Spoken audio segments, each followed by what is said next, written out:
Kepala Sekolah sambil menunggu kelas Zoom ya. Pak Kepala Sekolah ingin menyampaikan satu diskusi yang menarik ya sebenarnya. Ini berkaitan dengan klarifikasi langsung kepada personil manajerial. Nah, klarifikasi langsung ini bukan kita artikan dulu ya, bukan menghadirkan, tapi di sini Pokja Pemilihan ragu terhadap personil yang diusulkan oleh si peserta, di mana Pokja Pemilihan ini bersurat, bahkan ada yang langsung ya datang ke lokasi personil itu sendiri.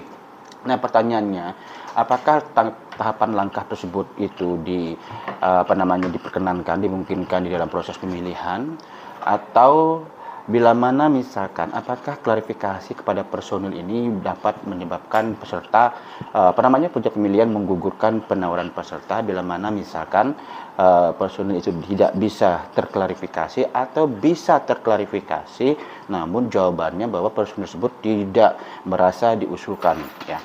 Baik, jadi kita kembali kepada ketentuan yang ada ya, bahwasannya ada satu ketentuan di dalam evaluasi teknis secara general dulu bahwa apabila Pokja merasa ragu dan kurang jelas ya, maka dapat melakukan klarifikasi kepada peserta atau pihak lain yang berwenang.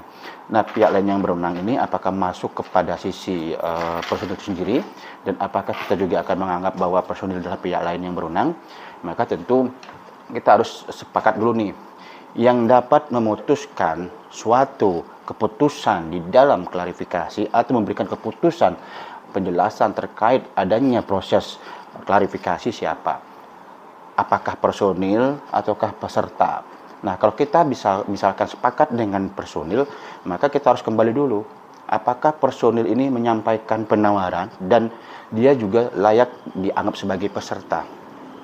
Nah, kemudian kalau misalkan kita menganggap peserta sendiri adalah direktur perusahaan yang menyawar, yang selanjutnya disebut peserta, tentu kita tidak lagi meminta keputusan kepada si personil. Kenapa?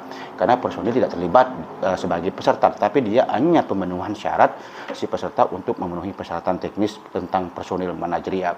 Jadi jawabannya adalah, saya langsung saja ya, secara general saja ya, bahwasanya apapun berkaitan dengan klarifikasi kepada pihak ketiga atau orang-orang yang tidak menjadi bagian atau disebut sebagai peserta, maka tentu tidak memiliki kewenangan ya untuk memutuskan apakah ini harus digugurkan oleh Pokja atau tidak.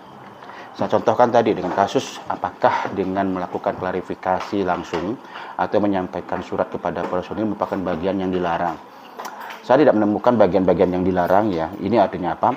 Ketika Pokja melakukan klarifikasi kepada personil langsung, memang tidak ada larangannya di dalam ketentuan yang ada. Tapi kita kembali bahwasanya kalau kita melakukan klarifikasi langsung kepada personil, itu artinya kita tentu akan melihat dari sisi apanya.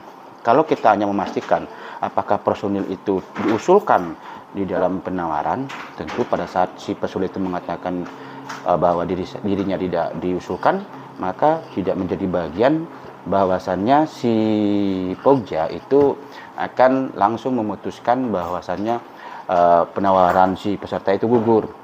Kita kembali dengan hasil klarifikasi kepada personil, maka kita klarifikasi harus memastikan kepada peserta. Karena pada saat posisi Pokja Pemilihan itu berhadapan dengan personil, dia tidak berhadapan dengan posisinya sebagai peserta.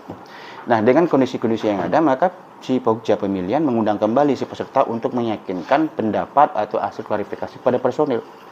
Sampaikan saja kenapa personil ini menyatakan tidak diusulkan di paket tersebut, sehingga jawaban-jawaban dari si peserta itulah yang nanti akan mengikat sebagai bagian dari klarifikasi. Jadi bukan bagian klarifikasi itu berdasarkan dari klarifikasi ke personil.